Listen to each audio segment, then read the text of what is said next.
இது என்ன பழம்? பலாப்பழம். கனியில ஏறிய சுளை. இது என்னது? கரும்பு. கரையில ஏறிய சாறு.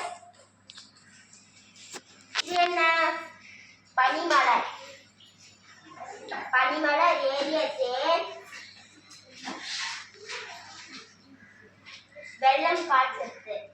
பாயில ஏறிய சுவை. நனிப்பசு. நனிப்பசு பொழியும் பால். இளநீர்.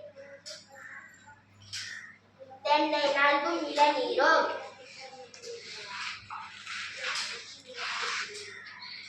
இவையெல்லாம் இனிமையானவை. ஆனால் என் தமிழ் மட்டும் என் உயிர் போன்றது.